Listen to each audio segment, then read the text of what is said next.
Okay, so the purpose of today is so that we can go through the numbers process. And if we just kind of go backwards and say, where have we been? So we did a couple of weeks on branding, right? So we set up everything from our colors and our logo to our value proposition and our elevator speech, our bio, all that fun stuff. So now we want to get into tracking our numbers. So our image is out there and it's time to say, what are we going to do to continue to attract that client, but also to contact that client? And then how does that translate into a system that we can absolutely go back and analyze for what is working and what is not working? So I have, over the years, you kind of formulated what I call my real estate business. And this is an Excel spreadsheet, which I will share with you, Jen. Okay. It's changed a little bit because we now have agent attraction. So there's an agent attraction piece in here too. But it enabled me to go back and say, if I'm doing the prospecting, whatever that prospecting is, and we'll talk about different types, if I'm doing that and it's not equating to deals, clients, agents joining, everything else, I can then go back and say, what happened, what's working, what's not working. But if you're not tracking anything, then it's very hard to discover what's working and not working. You're just kind of like, nothing's working, which is not true. There's always something working. So I want to start with the weekly prospecting for real estate.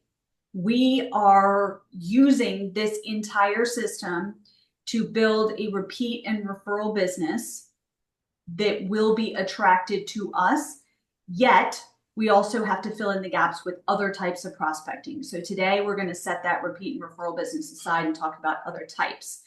So there are lots of different ways to prospect. I have on here dials, contacts, open houses, database entries, which are, I met someone at Starbucks, they gave me their card, I can put them in my database. Database entries could include vendors that you send a lot of business to that are then giving you business. They could be friends, family, that type of thing. For me, when I started putting my database together, which we will get to in other sections of this class, I downloaded every single contact in my entire phone, which was 8,000 people, and started sending them videos. So I would say that database entries kind of broaden your mind when you think about what is a database entry. I think people want to limit this to people that they think are going to buy or sell real estate. And what I have discovered is that getting your face out there to as many human beings as possible will allow those referrals to come in from people who know, like, and trust you that may or may not be selling real estate, buying real estate, or Yeah. investing in real estate anytime soon. If ever, they will still refer you. So we want to count the number of database entries minus the 8,000 in the beginning. Nurtures. So we all have a pipeline, let's hope, of people that we believe are going to buy and sell that we are nurturing over time. And we nurture them in many, many different ways. The easiest way is through the system that we get free at EXP, which is KVCORE. And that is putting them on a home search in KVCORE. KVCORE will keep up with them automatically through what's called a behavioral email system. So the more they click on houses and view the houses that the system is sending them, which you have to set up, it will automatically send them emails that say, hey, I see you're interested in this property. Do you want to go see it? Well, no, they're not in town, but that doesn't matter. They will still respond. I'm not in town. Will you go take a video tour, or I'm coming in town in 2 months, or whatever. So it's just a way to contact. So we want to continue to nurture those people. Nurtures can also be people that you met at an open house and you put them on some kind of campaign. I would not put them on some generic email campaign that sends them a bunch of garbage. I would say either send them valuable real estate information, market reports, additional home searches, possibly market videos, things like that. Just don't send people garbage. They will unsubscribe. Number of referrals you're getting, number of incoming leads. And normally incoming leads, if it's not coming from an open house, an incoming lead would normally be paid leads. If we're going to talk paid leads for just a minute, we're going to talk about how paid leads from lead sources that give you qualified leads are going to be the most important. For example, right now, the best qualified leads are coming from YouTube, and they are coming from long form video. Sometimes the videos are upwards of an hour long. And I would say the most important thing is to pick a niche that you want to talk to and make videos on topics that are interesting to that niche, or to find a specific niche market area and do videos on a specific market area. If you want to do a whole city or town, that's fine too. Just make sure the scope is small enough that you're not just making random videos.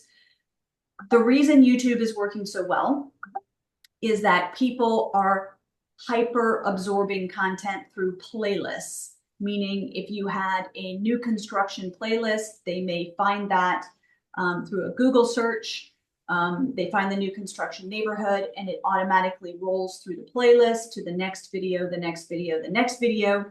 And people are seeing your face and absorbing your content. We know that familiarity is the number one reason that people choose their agent. They can become familiar through postcards being mailed in a farm, through video content that they absorb. So it's super, super high quality leads that normally don't even call anyone but you. I would also say incoming leads pay per click from Google are great. Also SEO, particularly if you have a niche that's small enough and you are targeting that niche with your website or keywording or backend tags, that you will be able to be ranked higher because the competition is not so much. For example, we live in Charleston. If I was trying to reach all of Charleston, I'm competing with Zillow, I'm competing with Remax, I'm competing with every EXP agent that has a website for a top position on the first few pages. So I would say niching down is better. Facebook leads, if they are hyper targeted, could be useful, but I would say in general, your conversion rate on Facebook is anywhere from 0.5% to 2%. So that is a lot of phone calls to convert people that are just kind of surfing Facebook for entertainment, not really to specifically buy a house. Testimonials, I think this is one of the most underutilized types of prospecting. There is a company out there called Rate My Agent, and they collect the testimonials for you. Even if you don't use Rate My Agent and you are sending out Zillow links as part of your follow-up campaign, Facebook links saying, please review me, sending out gift cards, Starbucks gift cards for maybe $10 that say, hey, you know, thank you so much for the great transaction. Here's my Google, Zillow, whatever link.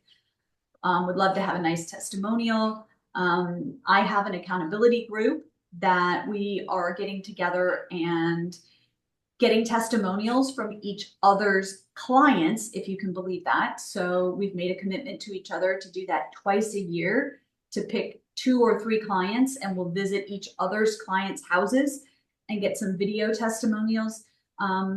You know, we all are so used to going on Amazon and everything else, and people rate the product, right?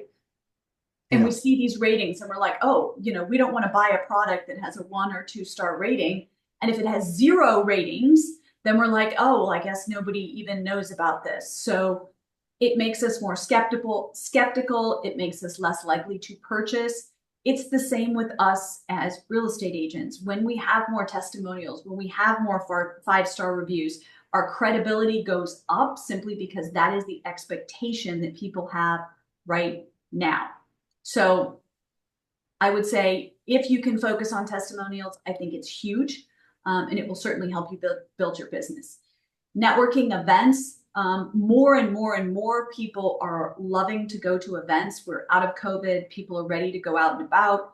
First-time homeowner events, anything to do with VA buyers, how to navigate that situation. They're always interested in having, any kind of event. If you want to do an event, and you are interested in doing events and you guys would like to have some additional training on that, we can certainly put that together, but events don't have to cost a lot of money. There are lots of sponsors that want to help, and it's super easy for us to get up there and talk for a half an hour, 45 minutes, put a little bit of food out, create community, and then you can have some leads in the process. So the concept with this is to have a graph or a chart that says, okay, on Monday, I called 10 people, you'd put 10 in Monday. I talked to 5 of them, right? So you put 5 contacts. I held an open house. I got so many database entries, whatever it is. The most important thing that we do as agents is to have a plan of what we're going to do and to be consistent inside that plan. I would say that if you had 6, 7, 8 types of prospecting that you were doing, that you would not be doing any of them exceptionally well. So I would say focus on certain types of prospecting and making sure that you're going deep, not wide. Obviously, we want to market to our database, so that's a given. But then it's like, what are you doing beyond that, right? And there's nothing wrong with having a listing and doing an open house as part of the marketing strategy for that listing. It is completely different to make open houses part of your prospecting strategy, because then you're holding open houses for other EXP agents. Make sure their broker is the same, so you're allowed to do that, at least in South Carolina. And then you would be holding multiple in a weekend rather than just every now and then with your open house. So when you track all of these, right, you're going to know, am I doing the activities? Right? And then it totals everything on the right-hand side. And then we're going to scroll down, and in our week, we're going to track the results of those prospecting activities. So the results of those activities should be listing and buyer appointments. They should be showings of houses. You can't sell a house if you're not showing any. Offers written, listing appointments held, signed, under contract, right? And we want to count under contract. You see you have 2, you have number and you have volume, and then closed number and closed volume. And I get sometimes agents that are just like, oh, you've got to be kidding me. Am I going to write all of these numbers down every single day? And I say, yes, you are, because this is what I know. If you are setting appointments and not holding them, then we have a follow-up to close problem. If you are having appointments that you're holding and no one's signing, then we have a conversion issue. If they're signing and we can't get them under contract, we have a marketing issue. You can get my point, right? So it allows us to identify where the issues are in your business. And then attraction. So this is very similar. These are our prospecting activities. And I have combined it also into our appointments held, agents converted, that type of thing. So you've got one chart here for all of the different types of agent attraction. We've got LinkedIn messages, handwritten notes, open houses visited, events held, lunch and learns held, text messages sent, co-broker calls, Facebook comments. You can DM people on Facebook as well, Facebook content posted. You can even have in here videos made. There are people out there now that are doing EXP videos and talking about how they can use that in order to attract agents. Yeah, so this is your prospecting and results. That then goes into the week, goes in this date, and then you can convert this into a year-long tracker of what you have achieved that year. The reason that this is so important is then you can go back the next year when you're looking at your plan and say, oh, I did X amount of appointments. I was able to convert 70% of those appointments into a deal, right? So I know this year, in order to make $200,000, I need to have this many deals. And from last year's numbers, I need to have this many appointments, which means I have to have this much prospecting activity. And then your entire business becomes predictable rather than just winging it, which is very useful when we're looking at a shifting market. It also allows us to look at our buyer-seller mix as we're moving forward with this new NAR situation. We're going to have to work harder and harder to come up with a buyer presentation that allows us to show our value. That's going to be huge, and that is going to affect the buyer appointment, buyer conversion ratio, and what all of that looks like. So I think it's even more important to track our numbers. Then we have some different charts that will allow us to track our active under contract business. We have listings and buyers. The beautiful thing about this is right here, these numbers, GCI for my listings, GCI for my buyers.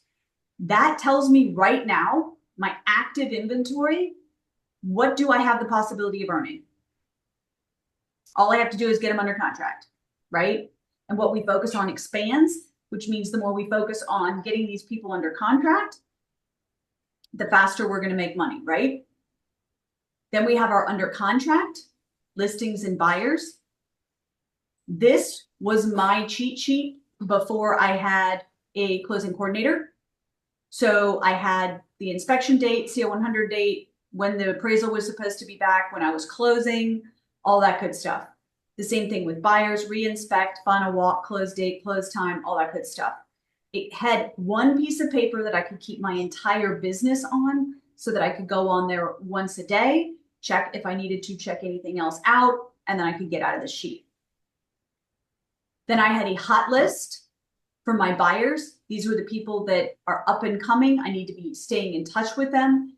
This also needs to be in your CRM. But for me, this was a great way to make sure that if I was looking at the hot sheet that came out in my MLS, that it was like, oh, okay, I have 4 clients that are looking in Mount Pleasant. They're looking between $1 million and $2 million. You know, the hot sheet just came out with a $1.3 million listing. Who can I sell that to, right? Same with our listing hot sheet. Who's up and coming? What help am I giving them in order to get them off the fence and get them listed? And then we have our one-stop shop closing spreadsheet. And in this spreadsheet, the cells are already set where you could put an income goal and a units goal. And it's going to pull data from the different sheets that are already in here so that you will have above and below. So you can look at it right now and say, I'm crushing my goals and they're way too low. Or I have not reached my goal and it's because I'm X number of deals short, X amount of money short, whatever.